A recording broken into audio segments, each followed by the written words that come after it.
If you're happy with the same old ways of dating, if you enjoy sucking at communication, and you have no desire to improve your romantic life, then our podcast might not be for you. But if you want some out-of-the-box ideas to deepen your current relationships, broaden your sexual horizons, develop a better understanding of yourself, or learn more about non-monogamy, then you've come to the right place. I'm Jase. I'm Emily. And I'm Dedeker. And this is the Multiamory podcast.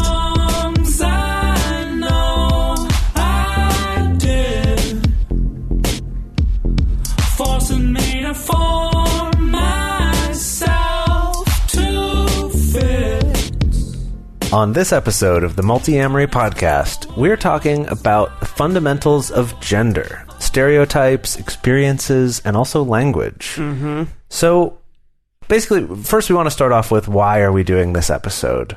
First of all, we personally have been corrected by our listeners many times, and thank you to all of you who have reached out whenever we have misspoken or, said something without even realizing it. And we realize that when it comes to other people's experiences, whether it's, gender or their sexual orientation or their culture or their race or, any number of things, that all of us are learning all the time. It's not just like the reason why I don't like the term woke is because it implies that you either just get it all or you don't. And it's always... Is there a spectrum of woke, though? Right.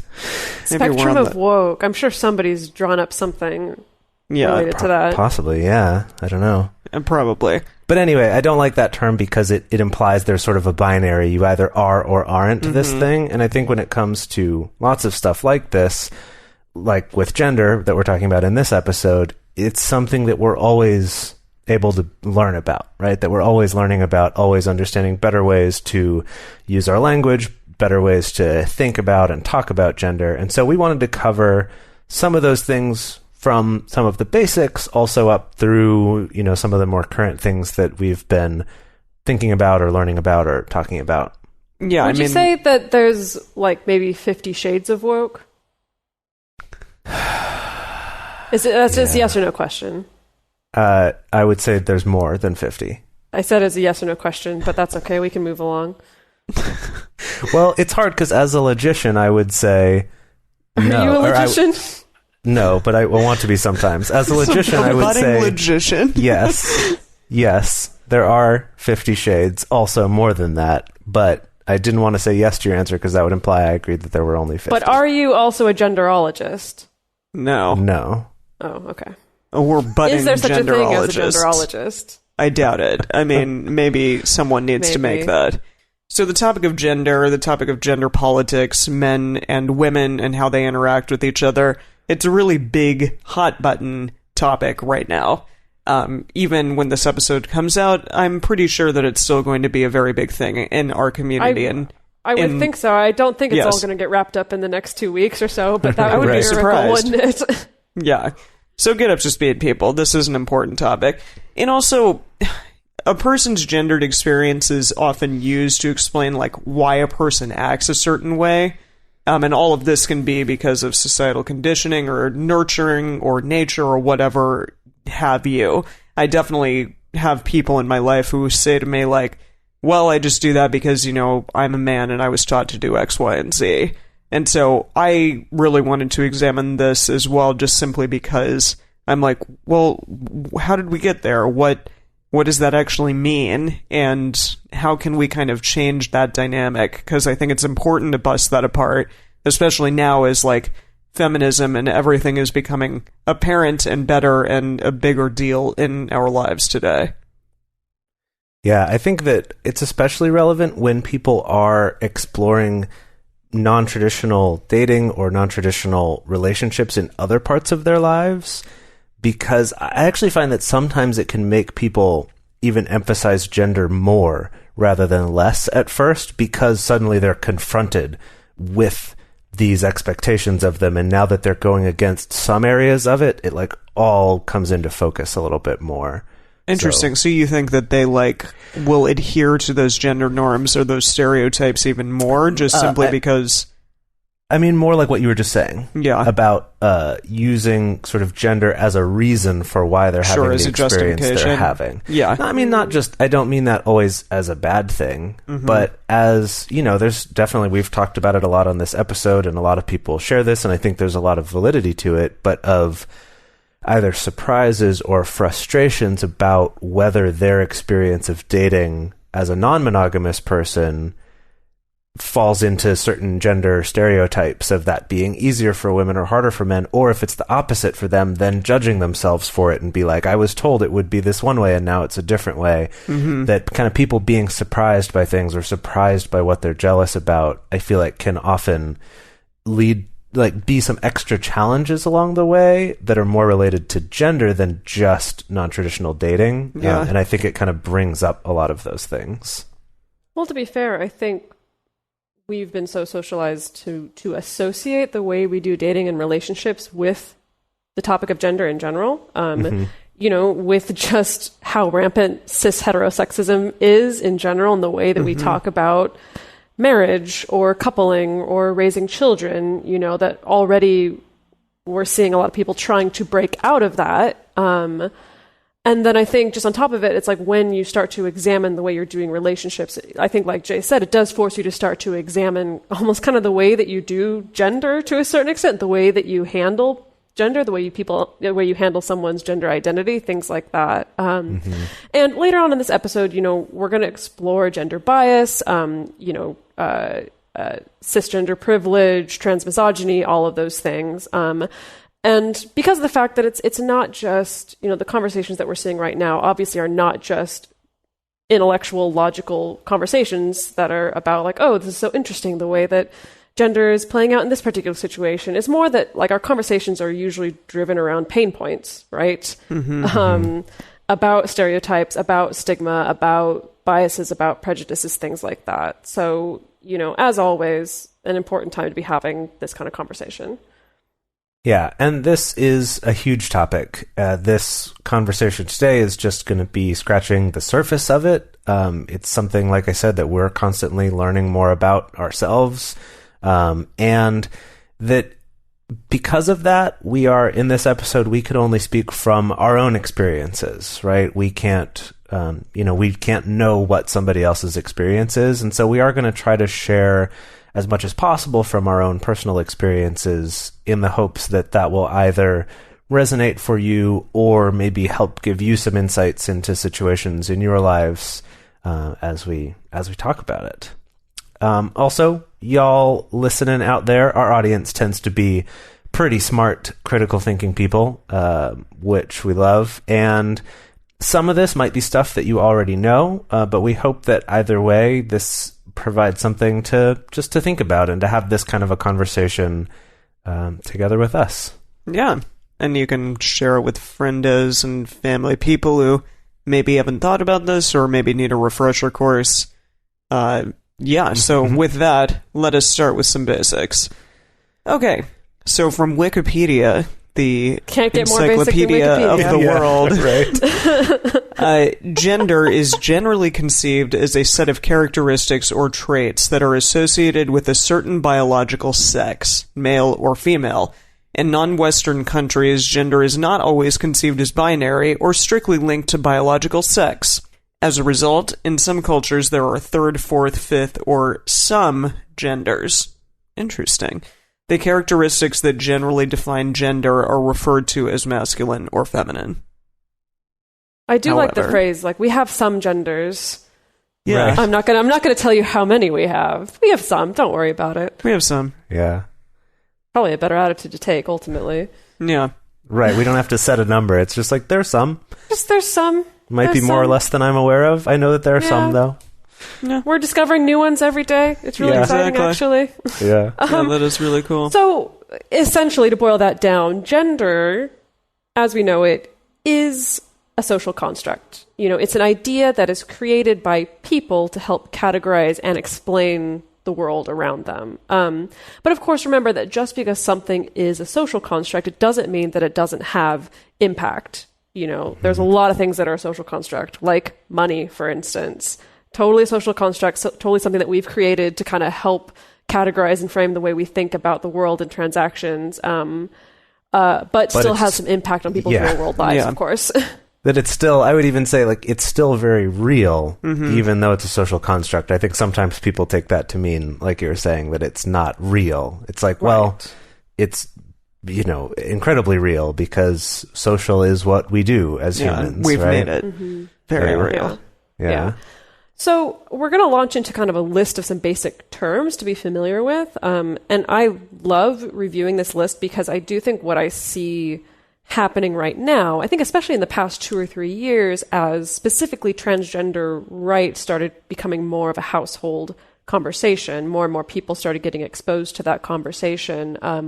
I think people get very easily confused over what language to use in many different arenas. Like, is this your identity? Is this your orientation? Is this your expression? Like, are you cis? Are you straight? Are you, I think there's a lot of terminology that gets bandied around that sometimes people are not 100% up to speed on. So with that, let's just kind of launch into some of these basic terms. Yeah. So the first one up is gender expression. So gender expression has to do with how we choose to express our gender in public. This is things like our haircut or our clothing or the way that we speak or body characteristics or our behavior. It's the way that we express whatever gender is to us. Now, this is a little bit different from gender identity. And gender identity is our own personal sense of what our gender is, right? That gender identity is something that you determine for yourself. Gender presentation has to do with how everyone else in the world sees you and understands your gender, right? Or at least the side of that they're making decisions about how to call you with pronouns, because in our language, you can't really speak about a person without knowing if they fit into male or female or some other pronoun. Unfortunately, our language is just built that way. Yeah. That the one piece of information you have to know about someone to speak about them properly, grammatically, is their gender. So next is cisgender or cis, which is those whose gender and sex assigned at birth align. So a lot of people, including us, have sometimes misconstrued cis with straight, and that it is not actually what it means. Right, it's totally different things. Yeah, it's just that the people who are gender and sex are what they were assigned at birth is what align with. What they still identify what they still as. identify what they as. jive with. Yeah. Exactly. And that, I guess, is all of us as well, the three of us. Right. And then transgender or trans is those whose gender and sex assigned at birth do not align. And the important thing to remember with someone who is trans is that that does not necessarily mean that they're going to physically transition from one sex to another. Not every trans person wants to go through surgery or hormone therapy. Just because a person feels a different gender, that doesn't mean that they necessarily want to change their body. They may still enjoy their own genitalia. But then there's also a lot of people who feel the opposite, who do want to kind of go on that journey of transitioning either hormonally or through surgery. Obviously, with so many things in life, there's this wide spectrum of ways that people do it. Yeah, I do want to clarify real quick that that trans, though, generally still goes along with a gender binary, meaning that it's either male or female, and that, like, this says that their gender identity and their sex assigned at birth don't align, and that's not, like, quite that inclusive, because, for example, someone who, later on we'll talk more about this, but who doesn't identify with either male or female probably would not use the label trans or transgender for themselves. They might, but probably wouldn't. Yeah. Right. We'll get to that in a moment, but also intersex, which is those whose genitalia, chromosomes, hormones, and or secondary sex characteristics don't align with the medical community's strict definition of a male and a female. So the very archaic term of hermaphrodite used to be thrown around all over the place, but that's kind of offensive now. That's not one that people use anymore, and not one that people should use. Instead, intersex is the correct terminology. Right, and it's interesting because this one's about actual physical traits of the body and has nothing to do with the gender identity, which is why it's good to distinguish between those. Yeah. Right. And an intersex person, they may, we have a lot of really tragic examples in the past of someone who is born intersexed, but the doctor, whoever it is kind of in charge of overseeing their health at that time, will arbitrarily sometimes choose which sex they think this person should be, and will take actions toward that. Right. Often when someone is very small, when they're a baby or a child, and they're not able to consent or to talk about these things, someone who's intersex may choose to transition or may choose to embrace one particular gender identity, or they may not as well. Yeah. And that is actually a good lead into non-binary, or NB, or NBs, as is one of my favorites. And so that refers to a person whose gender isn't exclusively a man or a woman. This is usually used as an umbrella term for someone who may identify as gender neutral or agender, or sometimes people use the term bigender or gender fluid. Sometimes it's used synonymously with gender queer, or I think, Jase, you've used the term like gender fuckery as well. Yeah, there comes up as well. A few people that I lived with for a little while in New York, who one of them was a friend of mine from high school, who they identified as a gender fucker, and so that's where I got that one. Yeah. And then I threw this term in there because I noticed that when OkCupid did their big update a few years ago, where they opened up a lot more options for people to choose from for describing their gender identity, that they included Two-Spirit on the list. And Two-Spirit, I know I've gotten some questions about this. Some people are like not entirely sure on what it is or what the origin of it is, but the term Two-Spirit is a term that historical and current First Nations people that they use that term to describe individuals whose spirits they felt were a blend of male and female. And a number of Native Americans who are in the LGBT communities have reclaimed that term, both to honor their heritage and to provide, again, alternative terms to use, alternative than the terms that we normally use of like bisexual or transgender or things like that. Yeah, I do think it is worth clarifying that this is one of those things, like talking about like your spirit animal, that's actually something that if you are of Native American ancestry, is something that you could be learning about and embracing as part of your culture and keeping that culture alive, but are actually not good to use if that's not part of your cultural background. That is kind of cultural appropriation. Yeah. I don't know if appropriative is a word. Is it an adjective for appropriative? Appropriative? I mean, we can make it one. I don't know if it is, but I feel listeners like out there, please let us know. Right. So I think something that I really love about going over this list, and of course this list is not comprehensive by any means. There's like so many terms, so many different expressions of identity and labels that people choose to attach to. But just the fact that this really shows there's such a wide variety of identity and such a wide spectrum of gender. And I think it gets really frustrating when people don't understand that, because, we have the discussion around quote unquote trans rights, but what person A thinks is covered under, the identities of trans rights is different from what person B thinks, and just the fact that it doesn't all necessarily look the same.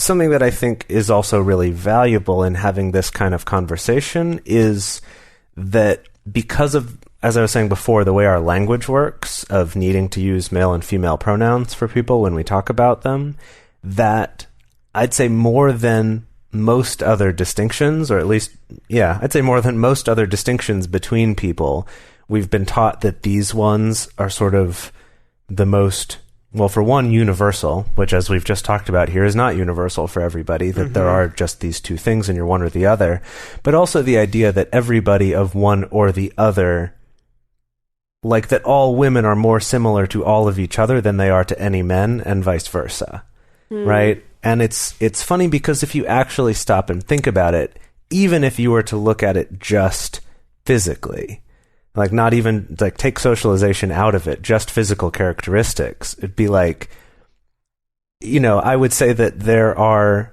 many women out there who are either larger or taller or stronger than me as a man, even though like maybe on average men tend to be larger than women.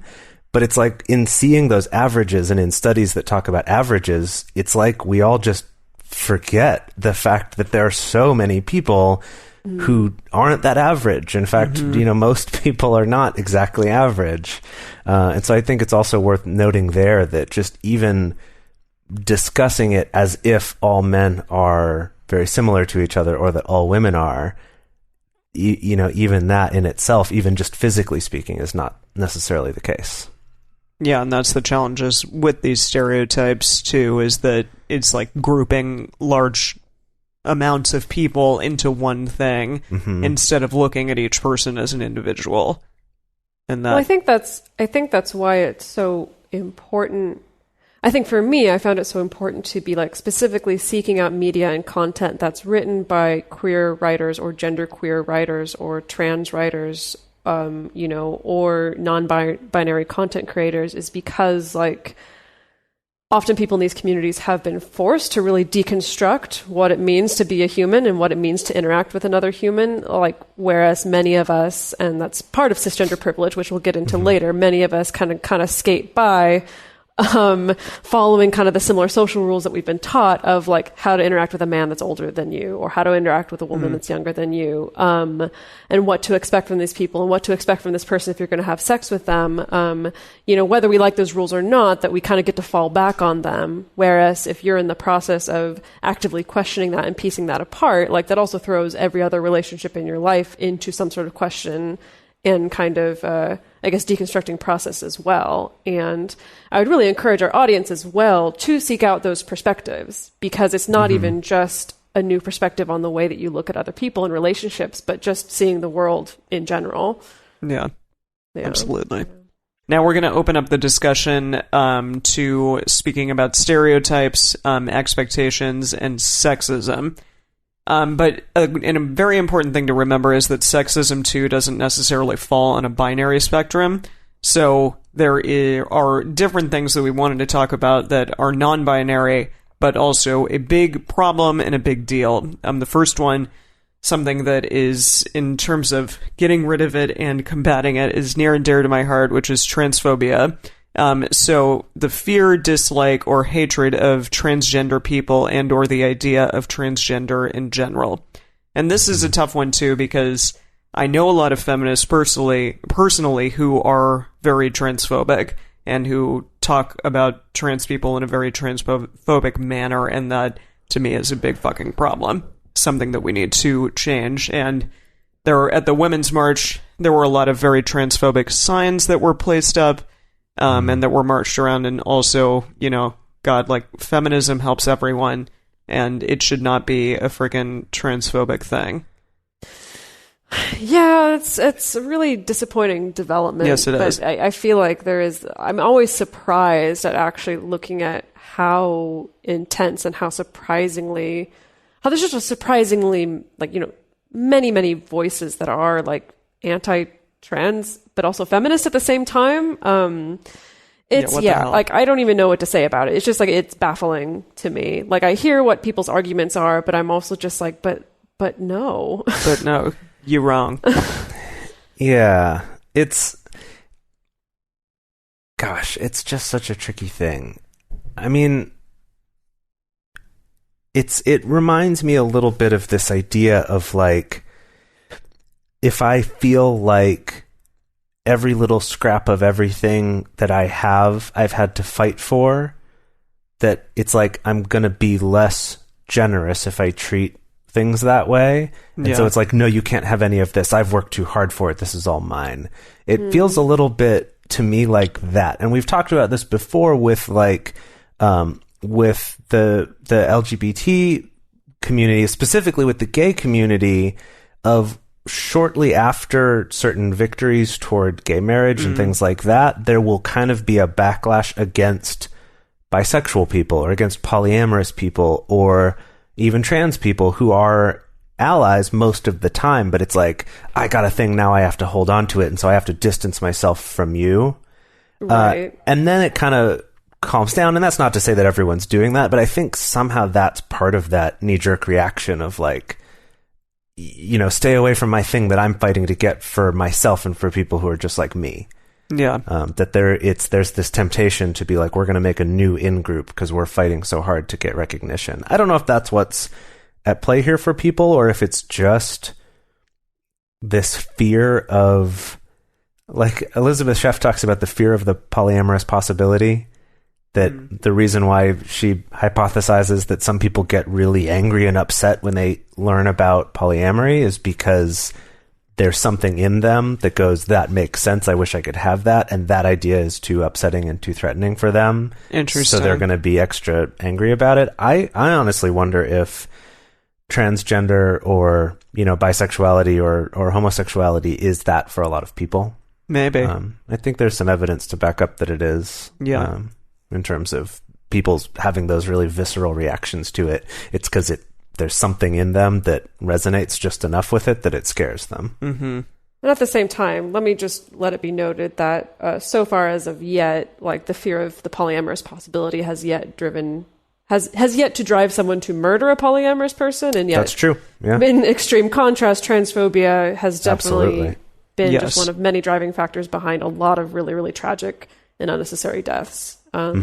Not to be a downer, but No, that's absolutely true. yeah, And important to talk about. bringing that in there. Well, and to go along with that, the next term we have here is cisgender privilege, or cis privilege for short. And this is just the set of advantages that individuals who are cisgender, as we said, that you identify as the gender that you were assigned at birth, and it's advantages that you experience simply because of that you're most of the time not aware of. And one of those things is stuff like that, of not having that same level of fear of being killed just for being who you are. There are obviously many, many more in all sorts of parts of our lives, but that's just an example. And then going along with that is transmisogyny. So transmisogyny is sexist discrimination against trans women, which we didn't describe in our definitions before, but trans woman means somebody who was identified as male at birth and now identifies as female. So this is sexist discrimination against trans women. It's a problem because of a lot of things, but I think a lot of it comes from sort of patriarchal problems that already exist in terms of contempt for women or femininity, or the idea that any man would do something feminine is such an affront that needs to be stopped and, shown what a bad thing that is. Yeah. And as well as, of course, the fear of nonconformity, like we were talking about with transphobia. Right. Yeah. And then just a couple more that are on our list to cover today. One of them being the term cissexism, which is an institutional response that assumes that everyone is cisgender. So as in everyone matches, the biological sex that they were assigned at birth, and therefore there is a lack of recognition about the needs or the concerns or the lived experiences of people who are not cisgender. It tends to award power. It's, the tendency of awarding power or privilege to people who are cisgender and denying privilege or rights to non-cisgender people. This is something we can see every single day. Anytime you've had to fill out a form and it's forced you to choose, are you male or female? Yeah. Right? Whether that's just going to a website or if that's at the DMV, and it's so common. Like once you're aware of cissexism being a thing, it's just seriously, it's absolutely everywhere. Certainly. I think it's something that we often struggle with on this show too, because we know that most of our listeners are cisgender.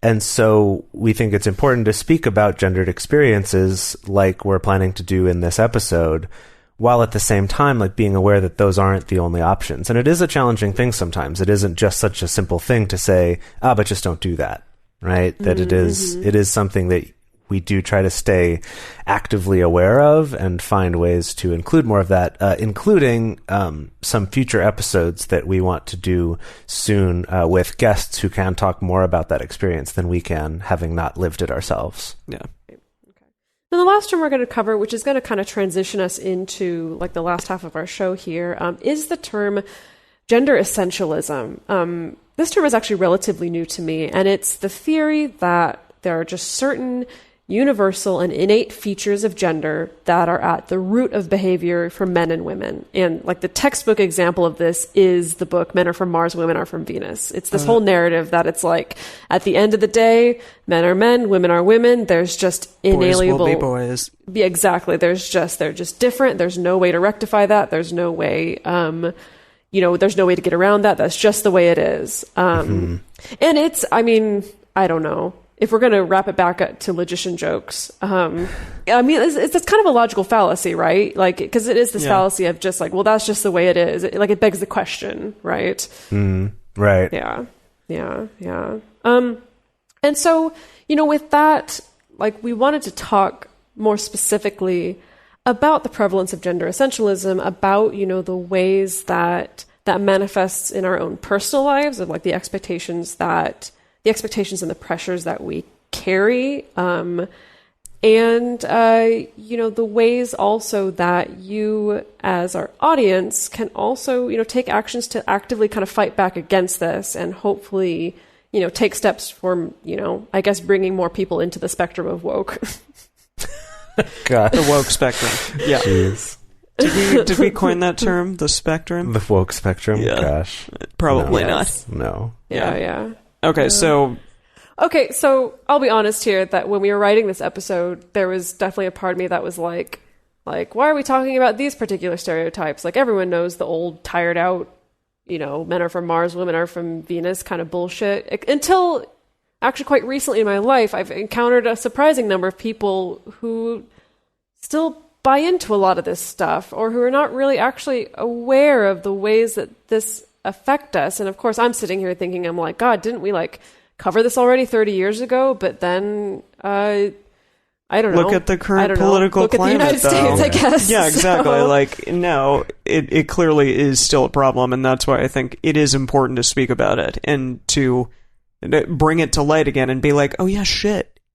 Maybe I have done that before. Mm-hmm. Right. Yeah. So I guess I wanted to get that out of the way to say to our listeners, like, I realize a lot of you are going to be like, yeah, duh, like, I know. But the thing is, at the same time, it's like, there's a lot of people who don't know these things. And that's the more upsetting and uncomfortable part of this. Anyway, so we wanted to launch in first in talking about kind of the different experiences that people have regarding to gender and the way that it relates to the roles they take in their family. Do you want to go ahead and launch into this one, Em? Yeah, okay. So I was speaking with my friend, we'll call her Christine. She has 3 children, and she's an actor and a singer as well, and she will go on tours from time to time. They're usually relatively short, but she was at her pediatrician with her 3 daughters and was telling the pediatrician about how she had just gotten back from a 3-month tour in Tennessee. And the pediatrician immediately was like, well, who was taking care of the kids? And she looked at her and she's like, their father, who is just as able to as I am. And if he goes on a trip, nobody ever asks him where... or nobody ever asked me who was taking care of the kids. And the woman said, like, oh my God, that I didn't, you're right. That was incredibly sexist of me to say. And so it's cool that they were able to accept that, though, and take that the criticism. pediatrician did realize, like, wow, okay, that was really sexist of me to say. But it is a thing in speaking about family roles that women are still supposed to be these nurturers. They're supposed to have the emotional labor. They're supposed to be the people who do the child rearing or the caretaking of the family in various ways. And that is not as prevalent or apparent in maybe the men's roles. Yeah, I feel like if you like really zoom out, I think it's really that label of caretaker is one that I think when you're raised and socialized to be a woman, like, that is just like in your face all the time, that like you were supposed to be taking care of other people. And I think it's really sad because it's like taking care of other people is a good thing, right? Like, it's a nice thing to do. It's what helps the human race kind of keep on going. If we don't take care of each other, like, we're a little bit fucked. But at the same time, like, it's so disproportionately expected of, I think it's like disproportionately expected that you're going to be a caretaker and not have any needs of your own. And I think that is something that I see when I work with clients, especially like my clients who are women, like that manifests in just like not having any boundaries, essentially. Yeah. Yeah, and the idea of not being able to say no when you're a woman, which is something that I know that I've felt at times. It's difficult for me to like say no to the people around me just simply because I'm like, well, but I should be able to do these things and take on the emotional labor or take on, you know, just anything. If my friend needs something, like, yeah, I'll go do that or do whatever, and not question like, well, you know what? Maybe that's a little bit overstepping here, and maybe I should be able to say no once in a while.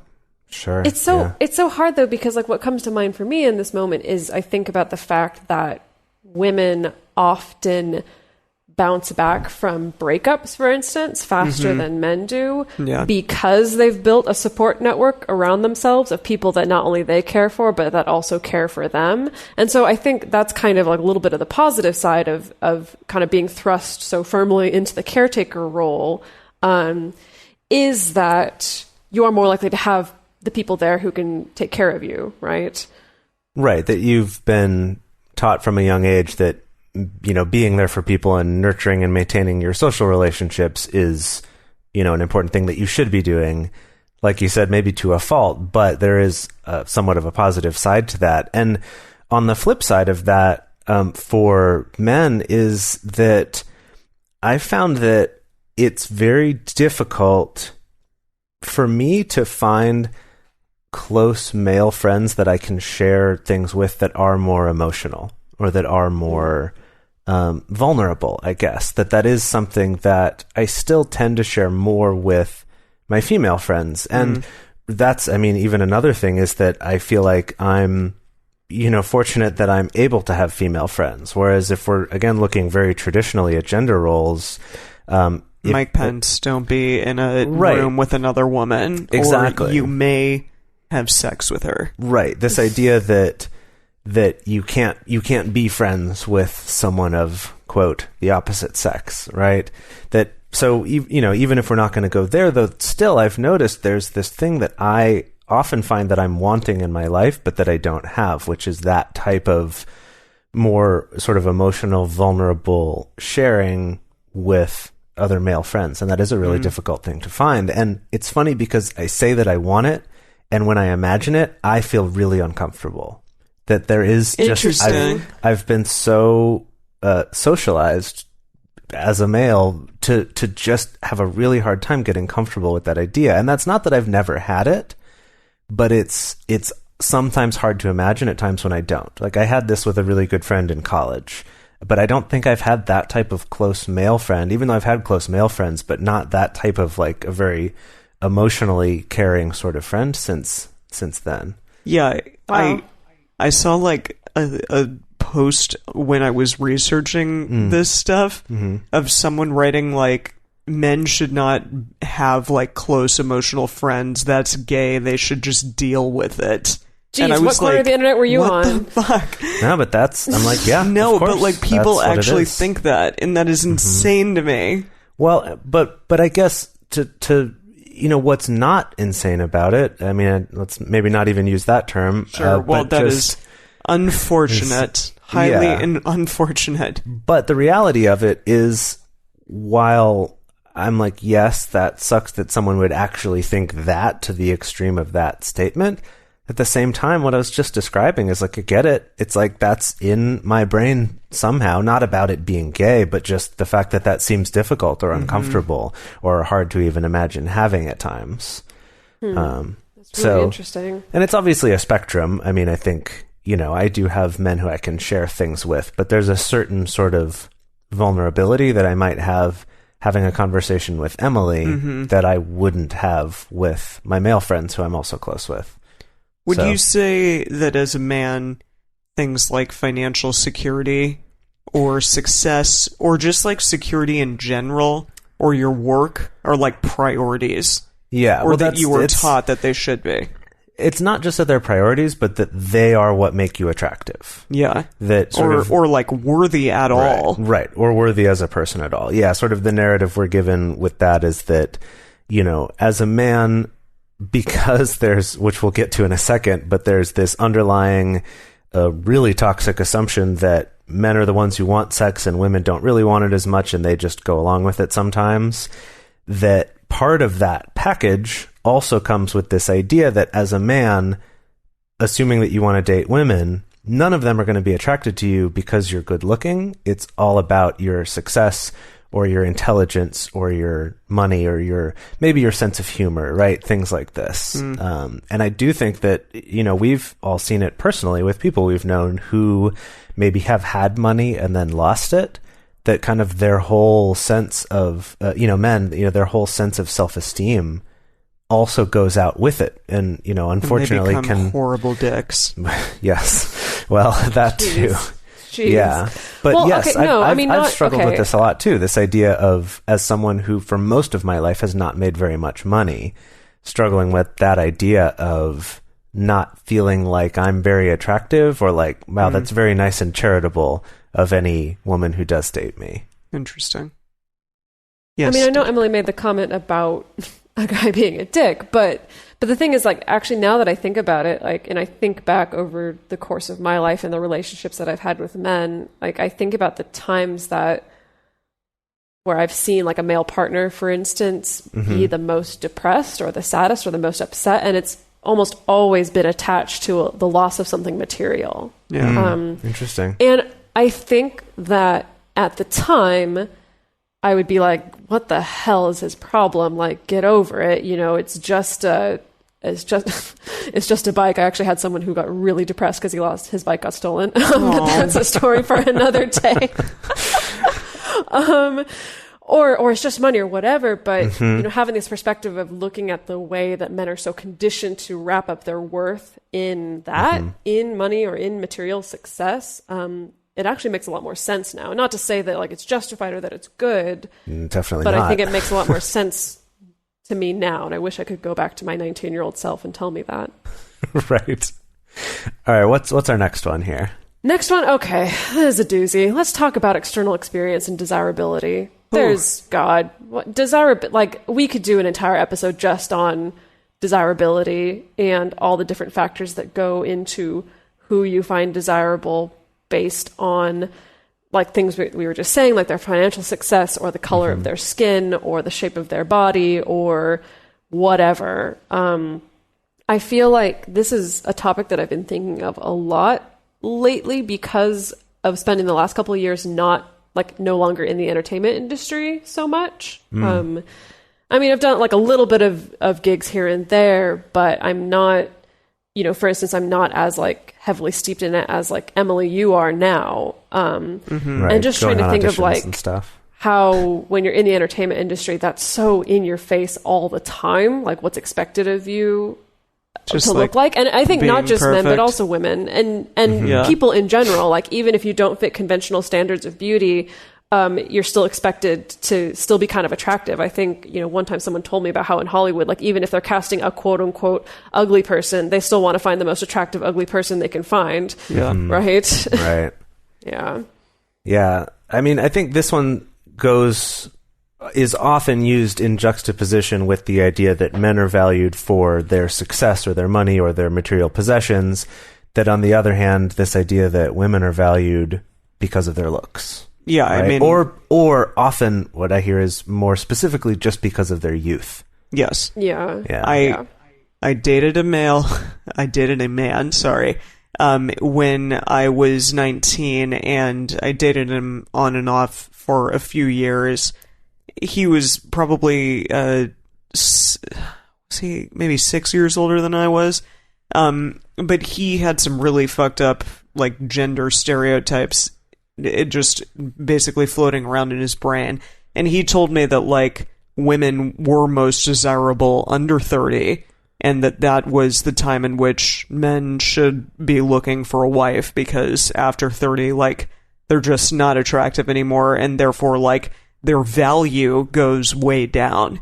And men's value like continues to rise, and it doesn't matter like how old they are. But women, like, if they're past 30, sorry. Well, so, I mean, I think the interesting thing is that it's like, I hear something like that and I'm like, unfortunately, that's kind of the way that our culture wants to operate, right? In the way that we treat women, the way we treat men. Unfortunately, like a lot of people, I think, like a lot of people in the red pill movement will hold that up as like, that's just strict fact. Like Right. it is just a fact that, and I think with the red pill movement, like it's even lower than that. It's like 25. 25 is like the limit. Is it really? Of, Jeez, gross. yeah. Good That's God. that's the quote unquote the wall. We Post wall. Yeah. Well, we are real post wall. Yeah. So this is something that Wall? that Like, that's when a person hits the wall? That I guess don't that's the idea? I don't know. I don't know. I Okay. don't know. That's not actually not one of the terms I'm very familiar with. Yeah. I've recently been learning more about all this stuff. Oof. Ew. Anyway, we're not going I'm to get into sorry. that right now. Yeah.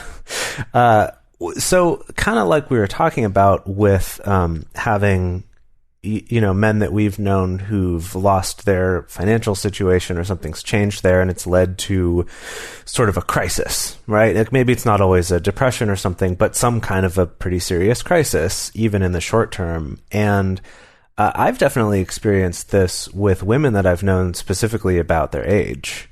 And it's interesting too, because to me, it's almost never like it's kind of secondarily about looks, but at least when, women that I've been close to have talked to me about it, it's almost always about age, like as this number, like, and it's been different numbers, but that they've attached some sort of value and they feel like their value is running out. And unfortunately, unlike something like money that can go up and down through your life, age only goes one direction. And then you die. Right. And then you die. But I have noticed, it's not the same, but similar sort of crisis about this external thing, as if that is what determines their worth. And it's tough because we do really get that enforced to us a lot. Something I want to bring up here that I think really underlies a lot of this is that women are so socialized to be observed and consumed, as opposed, and men are socialized to be the observers and the consumers. And I started thinking about this when a couple months back I read an article about this is going to sound weird. I read an article about sex robots for ladies. And more like a hypothetical, like wondering about the future of sex robots, what's realistic, what's not. Right. And I think it was mainly focusing on like, what about sex robots for women?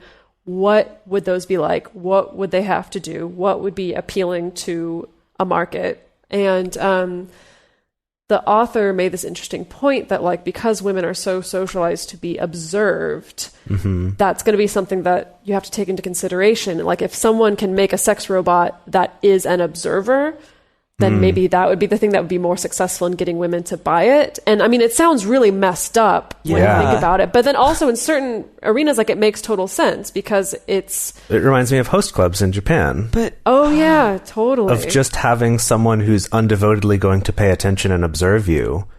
That it does sound like that is already a product, at least in Japan, that's being sold to women somewhat successfully, right? With humans, not with robots, but why not? Someday. Right?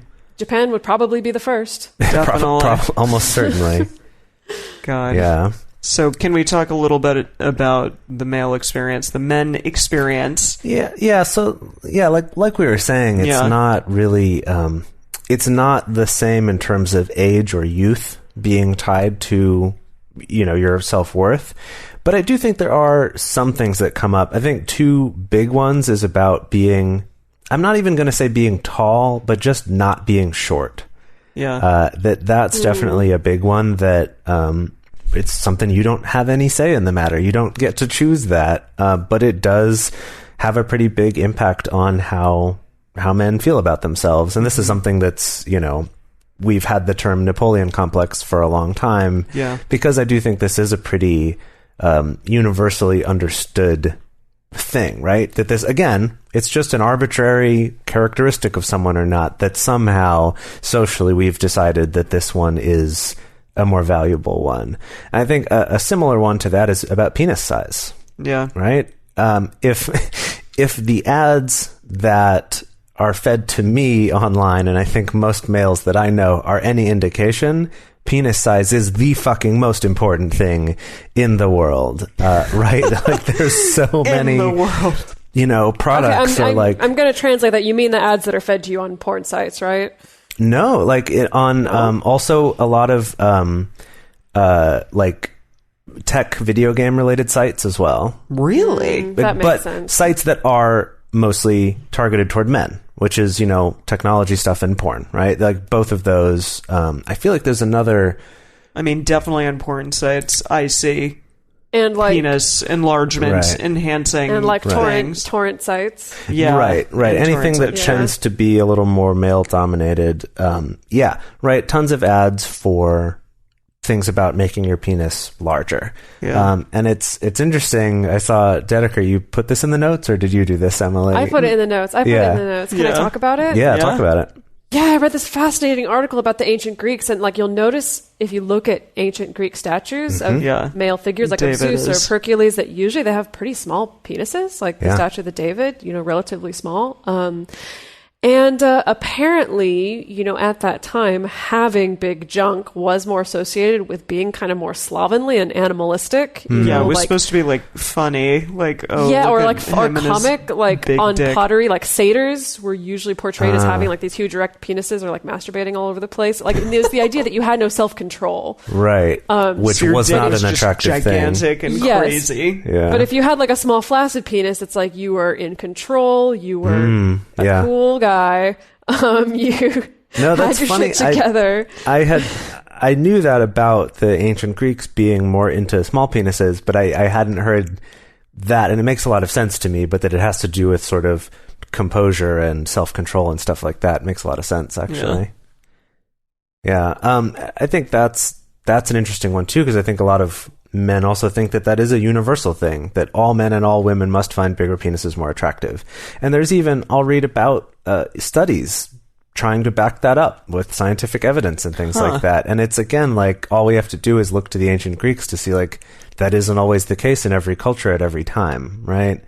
So I think that these, the physical appearance one, I think we tend to talk more about women as it relates to this one, but there are some things with men that, again, are out of our control in the same way that aging is, that can be easy to get sort of attach our self-worth to, I guess.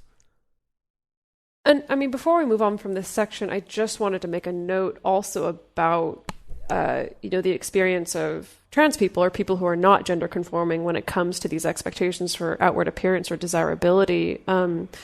I'm not going to name names, but there was someone else who was relatively influential in the polyamorous community who posted a meme not too long ago with good intentions. That the meme was like, oh, I want my women to look like women and men to look like, women should be women and men should be men. That it was disguising itself as an anti-trans meme when the pictures on it were actually of like a really famous trans man who's really bulky and muscular and has this great six-pack, and then this really famous trans woman who, passes really well, essentially, looks really feminine and beautiful. And like the intention behind the meme, like I get, but a lot of people were really outraged because it's like you're still imposing these really harsh expectations of appearance, even on someone who's trans, when it's like, someone may be trans, someone may identify differently from the sex they were assigned at birth, but that doesn't mean that they necessarily want to strictly inherently conform to what that gender is supposed to look like. It may not even mean that they want to pass. I think that's kind of a assumption that a lot of people carry, is that all trans people must want to pass. Not everybody does. Yeah, and that the goal of every trans person is to be able to afford surgery, and the only thing holding them back would be a financial concern, and that's also not true. Not true at all. Yeah, absolutely. Yeah. So, okay, we're going to move on to, let's talk about sex, baby. Oh, geez. Again. Yeah. So it's back to sex. Yeah.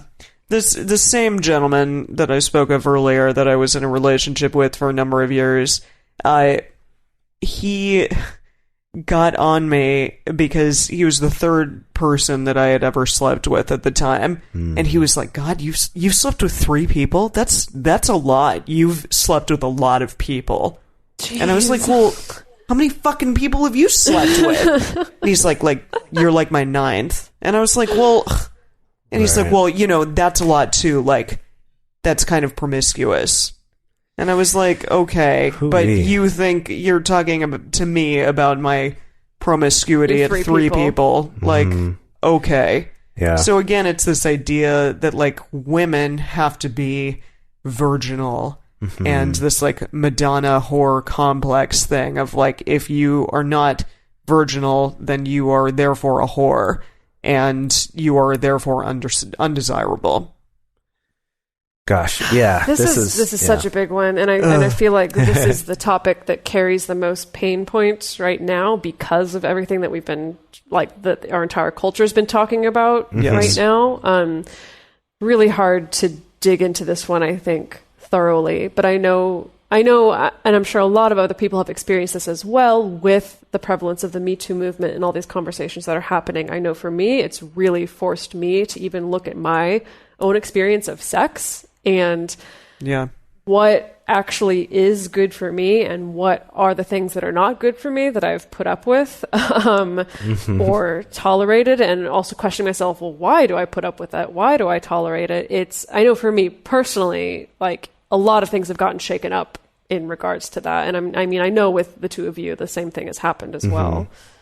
Something that we spoke about, Dedeker, you and I, is this idea that that there's a normalization to pain when women have sex, and that's okay, and that also men should always experience pleasure when they have sex, and that's like a very normal thing, and that pain is also a very normal thing for a woman.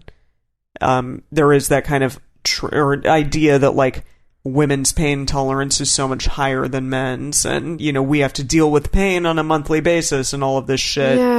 Yeah. Well, it reminds me, okay, so this is just an anecdote, but like years ago I bought a particular sex toy that was designed to be used like when you're having sex, like goes in your vagina when you're having sex. And in like kind of the FAQs on this sex toy, one of the FAQs was like, isn't that gonna hurt? Like, that seems like kind of a tight fit. And the response to the FAQs was just like, oh, the vagina is designed to stretch. Like, you know, it stretches during childbirth. Like, so you'll be okay. And at the time I was like, oh yeah, that makes sense. Okay, cool. And was just excited to use my sex toy.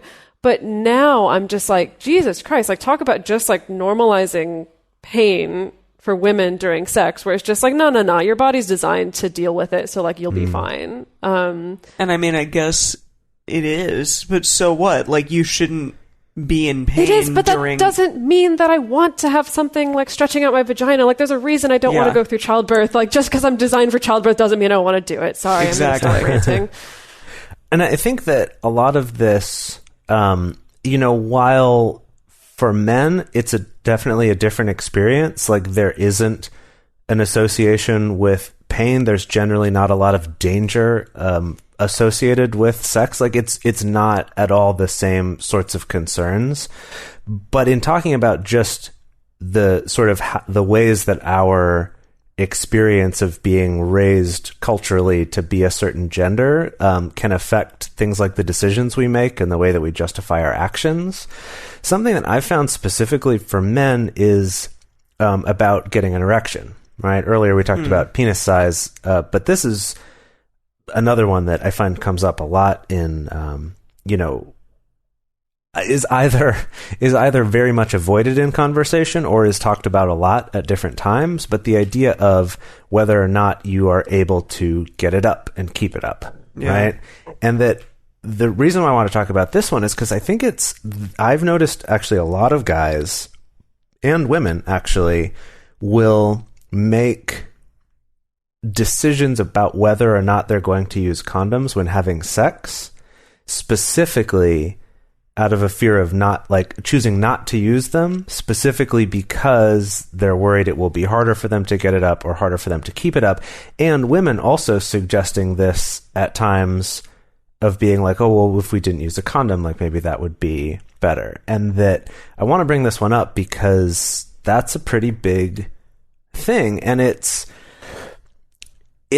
like, on the one hand, we can say, you know, like we always talk about, we're like, just fucking do it. Like, it's not such a big deal. Just use them and you'll have a little, you know, more peace of mind and, you know, all this stuff. But there is a lot more to it that I think we often don't realize, and is definitely not talked about in sex ed classes, which is the only other time besides this podcast when people tell you to use condoms. No, just kidding. But use a condom. Right, but it's this idea that, again, your sort of self-worth as a man is about being able, part of that is tied up in being able to have sex and available to have sex at any moment, right? The idea being that a man's goal is to be having sex all of the time, and the only thing keeping him from doing that is just that he can't get it all the time, right? That's sort of an extreme version of the stereotype. But part of that I think we take for granted is the idea that he's always able to. Yeah. And that I think I've personally seen a lot of men make really irresponsible decisions because they feel like they have to be able to perform. So they're going to make more irresponsible decisions, or even, trying to get black market prescriptions for Viagra and things like that because they feel like they need to be doing that because that's where their value comes from. It is interesting to me that the times when I've been pressured into not using a condom are simply because, it doesn't feel as good to me. So that pleasure thing for a man is there again, that it is kind of all about the pleasure as opposed to like the safety or, another reason to use a condom, anything in general, or like you need to go on birth control because I don't want to use a condom because it's not as pleasurable for me. So put hormones into your body and you can take the pain, you can take the side effects for my pleasure.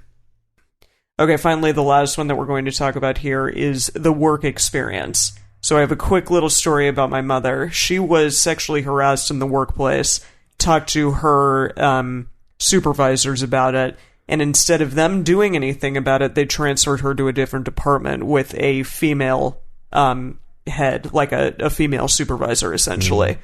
So, kind of, that was back in the 90s, but still, women have the experience of needing to, like, just take sexual harassment in stride, because if they don't, they might get transferred to a different department. They may be skipped over for a bunch of promotions. They may not make as much money, which we don't anyways, but... Well, and unfortunately, there's something that happens on the other side of that. If you have someone who, you have bosses who are very aware of sexual harassment and then that's not acceptable, in an effort to avoid it, they will also limit the opportunities that female employees will have for FaceTime with the bosses and for those like go out for drinks after work. This is something that I just a couple years ago was talking about with a friend of mine who... she's a woman and works in post-production, works in editing. And she was talking about specifically that, of like, I don't get invited to go out to drinks like other editors do with the producers. And so I don't get FaceTime with them. And I don't get the promotions when men who have less experience than me do, because they got that time to ingratiate themselves and be social and be things, things like that. But it's this, like, on the one hand, we have the story about your mom. And then on the other hand, we have something that I guess maybe is a little better, but it's still really bad, right? It's still not a good situation here. And I think that that's something else to keep in mind with this, especially if you're someone in that position, as a boss, like realizing, wait a minute, I'm creating an unfair situation even by trying to avoid this other one. Yeah. Well, I came up with the whole, like, Mike fucking Pence situation. Yeah, which we mentioned earlier. Dinner, which I just, we don't need to dig that zombie up from the grave. But yeah, it's kind of like that whole thing of, like, in going to the opposite extreme of trying to prevent any kind of sexual harassment, it's still having really negative effects on someone's career, essentially. Absolutely. Well, it's this whole idea that, again, if you're operating in this, cis-sexism way of thinking, where I feel like there tends to be two assumptions. One, that everyone is either male or female, and they were always that from birth. And then two, that they're all straight. Like, these two assumptions are what's behind things like Mike Pence's decision, to not ever be in a room alone with a woman or to go out to dinner with them. And like I was saying about bosses not doing that with their female employees out of fear of that. And it all comes down to this idea that someone who is the opposite gender from you isn't a person. They are just that gender. Yeah. Right. And I think that, we see this sometimes the other way around, especially with people who are more like religiously monogamous, women being like, you are a man, so I can't, trust you, or I can't be friends with you, or whatever it is, because you're a man, and that's what I see before I see you as a person. I do think more often we see this the other way around, though, like we've been talking about, especially at the workplace, where even people with good intentions can end up creating a situation like that. So, what can we do about all this? Good question. Jeez. God. I kind of want to just like bury my head in the sand and give up. I know. I'm like, it's so ingrained in our society, it can be really, really difficult to figure out how the hell to change all of this. But I think that it does really need to start with our young people and start teaching, if you are going to have kids, or if you do have kids. The three of us are like not so into that, but if you, I have access to children. That's Thank true. You very much. That's true, and I do too. And I know that sounds really weird. Access to children that are related to me. Sorry, I'll clarify. Likewise, yeah, and I'm really pleased that the children that I know that are related to me are already ingrained. Like all of these things that we're about to talk about are ingrained within them, and that I think is fantastic. So, why don't you start off with something that you can do for a child? To definitely. get and rid again, of gender norms. Again, just to drive it home, you don't have to be a parent. Like, this is still something that you can model and that you can do for other children that are in your life. Or if I'm super stoked about this with kids coming up in my life. Like when my brother finally has kids and some of my friends. I love like raising kids. I loved having siblings who are much younger than me and being involved in like helping shape them rearing into people who I think are pretty freaking cool. So I love that. Always the aim of child rearing is trying to raise cool people as best we can. Definitely. Yeah. Okay, so anyway, to dive into just some practical things that you can do, you can ensure that children receive equal praise for the same behavior. So as in a boy and a girl, you give them the same praise if they're neat, or if they're good in sports, or if they're helping you around the house. Just kind of keeping that equal and not reserving praise for housekeeping for little girls or praise for being physically active or strong for boys. Totally. Yeah, I think that that's also something that I think extends to adults too. It's something I've tried to become more aware of, especially in the workplace, now that I'm in a little bit more of a, supervisory sort of position of like, even just like, hey, you look great today, of not being like, that's something I'll only say to female coworkers, or, right, like we tend to do that with our children. It's like, oh, look, you're so pretty to the girls, and oh, wow, you're so strong, or you're so smart to our boys. And instead being like, why don't we even those out a little bit and be more even with the types of compliments that we give or don't give.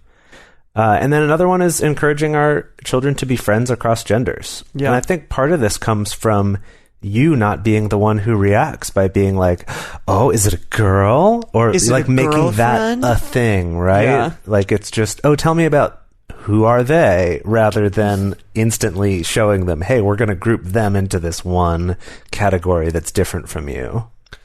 Something else is to use anatomically correct terms when referring to body parts. You can say vagina, and you can say penis, and you can say breasts when those things come up, and that's okay to do, not to like make them into little baby terms or whatever, but instead like actually anatomically use the correct terms with your children.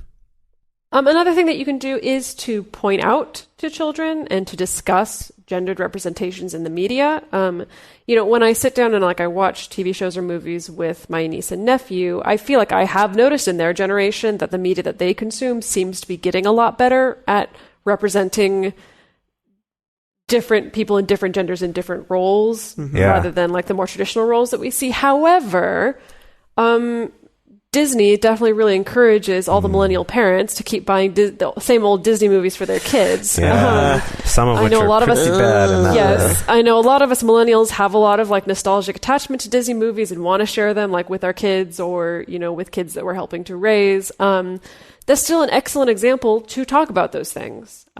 Because some of them, they're literally values from the 40s. Being shown to kids. So even though media, I think overall is starting to get a little bit better, kids are still exposed to a lot of stuff that's still a little bit outdated. Yeah. Another one is avoiding gender-specific language. When talking about, saying that's a man's job, or that's not ladylike, or be a gentleman, right? There's lots of ways that we can sort of be telling them that certain behaviors are also related to a gender. Yeah. And also encourage gender-neutral toys and colors. Or even if your kid, wants to play with something that usually would be associated with the opposite gender... that's okay too. That's not a problem. If your boy likes pink, your girl loves playing with trucks, don't worry about it. Something that I remember hearing a while ago that I actually really liked was about if you have a kid who, you have a boy who wants to play with dolls, or you have a girl who wants to play firefighter or something, that rather than telling them, no, boys don't do that, or girls don't do that, or no, you shouldn't do that, is instead to actually have a conversation with them about just, you can do whatever you want, and I think that's great, and I'm going to love you and encourage you, but you should also know that some people might think that this is weird for a boy to do or a girl to do, specifically so that you are, setting themselves up so you don't tell them one thing and then they go to school and get a totally different thing and are like, oh my gosh, my parents were wrong, I should trust my friends, this is the case. But instead, actually having a conversation to say, hey, just so you know, some people might be weird about this, but you don't have to, worry about that if you don't want. But kind of giving them all the information instead of trying to just sugarcoat it or pretend that that's not a thing, because unfortunately, as good a job as you might do raising your kids to not fall into gender stereotypes, they still will live in a world that is going to have those. And so the better equipped they are to handle that, the better. Yeah, that makes sense. So if we ain't a kid, we don't got kids. Now what can we do? We don't ever see kids. What else can we do? You don't even know what kids are. What's a kid? What is a kid? Yeah, so if you don't even know what a kid is, some things that you can do just as an adult to help bust some of these gender stereotypes. This is a real important one, but if a colleague of yours who is a woman is interrupted by a colleague of yours who is a man, doesn't even have to be a colleague, could be a friend too, point out that she wasn't finished speaking. Super simple. You don't even have to be confrontational about it. You could even just be like, oh, hang on, sorry, I really wanted to know what she had to say. Can you please continue? This was something that when this was first pointed out to me about some of the studies done about showing how much more often women are interrupted in the workplace than men at meetings and things like that, becoming really aware of it, I found that for myself, sometimes I will interrupt somebody, male or female, when I'm talking, but I have tried to become much more aware of that. And I'm not perfect about it. I still mess it up sometimes, but I have tried to still be better about starting to do it, realizing it, and then going, I'm so sorry I interrupted you, please continue. It's one of these things, it's not just you're either perfect or you're not, but as long as you're willing to admit, ooh, you know what, I'm sorry, that was rude of me, please continue. At least acknowledge that and do something about it. And that might also, as a man, might be a good role model for other men to see, oh, I didn't even notice that he had interrupted her, but since he called himself out on it, himself, it's too late. I can't do grammar anymore. Since he called it out himself, I realize, oh, hey, that's a thing I should be aware of. So as we said, for the children's part of this section, also point out negative gender stereotypes when they come up in media, television, and film. I do this with my mother sometimes, and it is surprising to her, and she's like, oh yeah, oh wow, oh yeah, that is a thing. Yeah. So again, not everybody is cognizant of it, but doing that and pointing it out, I think, is very important. Yeah, I just had a long conversation about The Name of the Wind, which was recommended to me by several people, and which I finally read and was really horrified because it has some really awful stereotypes of women, to the point where it's when I first read it, I was like, oh, what a nice book from the 60s. And then I was like, what? It came out in 2014? What the fuck? Yeah. Yeah. It's like a fantasy book. book. Really though, if you're listening and you really like Name of the Wind, just send me an email and explain why. It's got so many problems. Anyway, Dedeker at multiamory.com. Yeah. Another one is also just speaking up. If someone is making sexist jokes or comments, whether it's online or in person, I think it's especially valuable in person, actually, is to challenge them on it and to not engage in it yourself, right? I think a lot of times there's a temptation to not rock the boat, and so we might laugh along with a joke that isn't appropriate or that we don't think is okay, and again, to go back to my thing of not understanding we're not perfect all the time, even if you find yourself doing that just as a knee-jerk reaction of kind of laughing along with it, even if it's right after that, to go, actually, like, can we not? Or, that kind of sucks. Like, or I've also found if you want to be, like, in times when you don't want to be as confrontational, when I've been around guys making sexist jokes, sometimes I'll just kind of be like, really? Like, I thought better of you than that. To just kind of be like, ooh, this is... Jase. Woo. No, like, I'm right, rather than try to get on a soapbox about them and preach to them, which I think will just make them resist more, to just kind of be like, really? You're going to take that, like, easy, shitty joke that we've all heard before? Like, I thought you were better than that. Yeah, I was in my workplace recently, and some guy was talking about two of his other coworkers and being like, yeah, God, they're so sweet together, they're so gay, like, whatever. And it's not exactly a sexist comment, but it's a shitty comment. And I was like, listen, man, like, I'm bisexual, so go fuck yourself. You didn't say those words. No, I did. I was like, I was like, dude, I'm bisexual. Like, don't talk like that around me. Okay, see, you didn't say... At your place of... You didn't say go fuck yourself, though. No, I didn't say That's what I was saying. I wanted to say go fuck yourself. But I did say I'm bisexual. Right. Like, okay. Please don't. Like, don't talk like that. And he was like, what? Okay, what? I'm not, like, making a thing. Did you do that head motion too? Yes. Yeah. Gosh. For those of you who are watching the video on YouTube, that was a great moment. I definitely recommend making a GIF out of that and send that to me. We're all in rare form tonight. Okay. Yes. Yeah, okay. This is turning to the longest episode ever, but it is important. So let's keep on going. Almost to the end here. Another thing that you can do is just set an example for your friends and family of being a person who is a safe space for other people, regardless of their gender identity. I think this one just basically translates to don't be a dick. Listen to this episode, educate yourself, and be a safe space for other people, regardless of how it is that they, express themselves. Yeah, I think... sorry. Yeah, I think also...